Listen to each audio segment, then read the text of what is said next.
let's watch again. Did ivermectin do anything? No. Okay. Humans do take it, but not for this purpose. Right. It does not help with COVID, and it could be dangerous. Okay. Hydroxychloroquine. And it could be dangerous. See how he just says it? He just says it like that.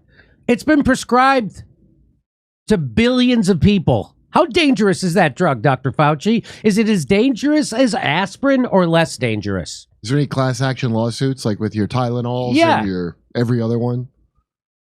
It was invented by this guy, and they won the Nobel Prize for it. So Stephen Colbert doesn't say, yeah, it's taken by you. Do you see how he dismissed it? That's what a propagandist does, and that's what Stephen Colbert is. He's talking to a priest. I mean, that's him being a good Catholic dipshit talking to his priest. That is what that is. But Father, should we?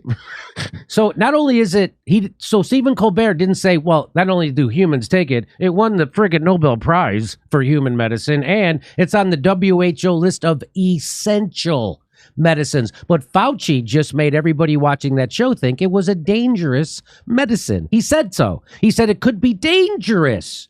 It's on the WHO list of essential medicines. How dangerous is it? So that's Fauci doing propaganda, and that's Stephen Colbert, a paid propagandist. Their bills are paid by Pfizer, and that's what they're doing. They're lying to you. Anti-parasite drug ivermectin shows promise against cancer. Before COVID, they were calling ivermectin a wonder drug that could possibly treat cancer. That's what an amazing drug this was. The head of the Tokyo's Medical Association, the chairman of it, held a live press conference, and he's recommended ivermectin to all doctors for all COVID patients. Is that guy mental? I don't know. Or is this have something to do with what Stephen Colbert and Fauci are saying? Does that have something to do with it? And here, does this have, though, that the FDA gets 70% of their money from Big Pharma? Does that have something to do with this? It could be lethal. Wait, did Fauci didn't mention it could be dangerous and even lethal? Even lethal. So why did you guys have to lie about this so much? If ivermectin really didn't treat COVID-19, why did you guys lie about it? Why is basically the entire media lying about what ivermectin is and calling it a horse drug? Remember Rolling Stone did this? And then every news media did the same story. Gunshot victims are left waiting as horse dewormer overdoses overwhelm Oklahoma hospital. Wait. This is a picture from Oklahoma in August, and everyone's wearing winter jackets as they stand in line with gunshots. Yeah, I was going to say the pretty casual gunshot Vic. They must have a real gunshot problem there. And everybody repeated that. The Hill repeated that because they're garbage funded by right-wing billionaires. Newsweek repeated it because they're garbage funded by right-wing billionaires. Here, I just don't really understand why seemingly real news outlets like Newsweek, New York Daily News, The Hill didn't bother to even look into this story before they pushed this narrative. What? Why do you think they didn't look into this story? Because they're funded by Big Pharma, and that's who they're doing. They're not there to tell you the truth. They're there to manufacture consent for their fucking donors. What does Drew Holden do? Is he a reporter? How does he not know that? No, I mean he's ripping them. Oh, okay. He's saying they didn't even look into it. Didn't it sound odd to them? Wasn't it worth investigating? Maybe a single phone call? None of those outlets did that. Yeah, they don't do that anymore. They stopped doing that like years ago. Here's Rachel Maddow tweeted out this story to her. She's got over 1 million followers on Twitter. She tweeted this out. This tweet's still up. That's still up. About patients overdosing on. So she's paid she's paid $100,000 a day by Big Pharma. Used to be 30 grand a day. Now she gets, I think, $100,000 a day. Wow. From Big Pharma, and that's why she lies like that. And they'll never take this down on Twitter because she's lying at the behest of Big Pharma. Oh, here's a guy from Ken Klipperstein from what do you think he takes to make his face puff up like that? Anyway, this is what he thought, right? So he's from The Intercept, right? So he works for another billionaire who's in a bed with that dirty war in Syria, lies a lot, and all that shit. They try to smear Julian. All right. So that's who he works for. And this is what he said. Vaccines should not be voluntary, but y'all aren't ready to. So he Stop saying y'all, you prick. he's for authoritarian fascism. They and threw a watching y'all in there to make it folksy as piece of. Oh my god! So one day, I ran into this myself. So one day, why do I bring him up?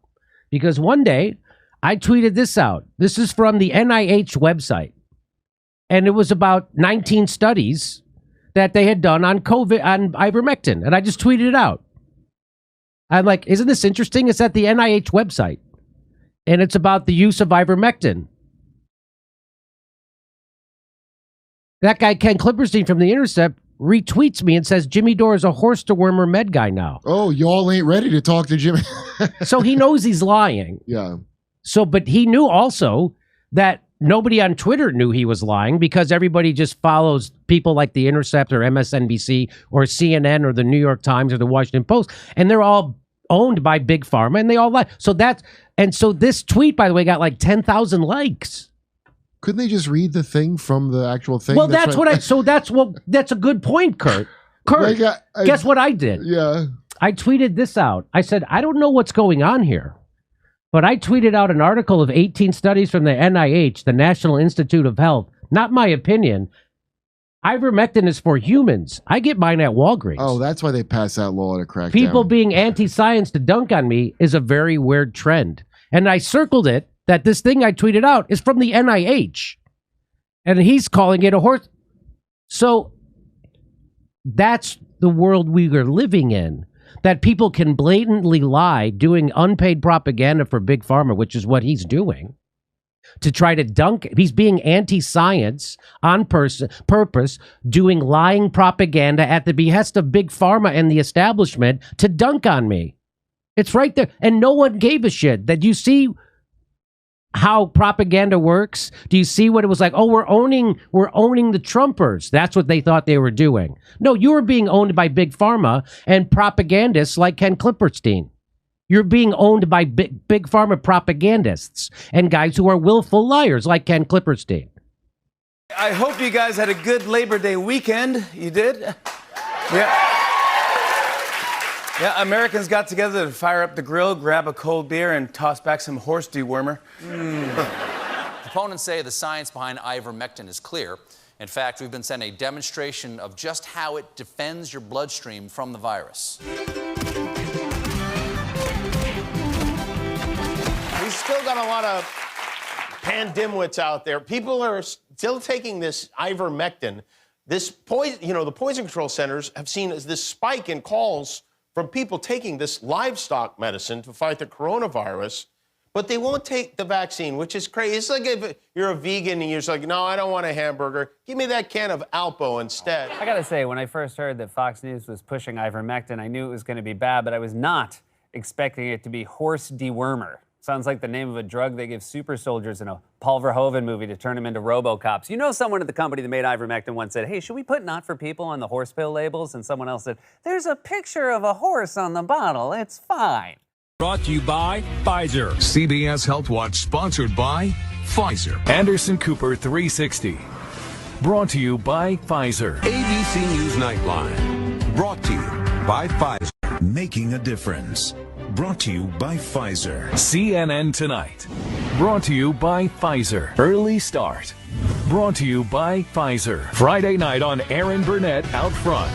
Brought to you by Pfizer. This Week with George Stephanopoulos is brought to you by Pfizer. This weather report brought to you by Pfizer. Today's countdown to the royal wedding is brought to you by Pfizer. And now a CBS Sports Update brought to you by Pfizer. Meet the Press Data Download brought to you by Pfizer. This portion of CBS This Morning sponsored by Pfizer. On how to find the hidden sugars in the American family diet, sponsored by Pfizer.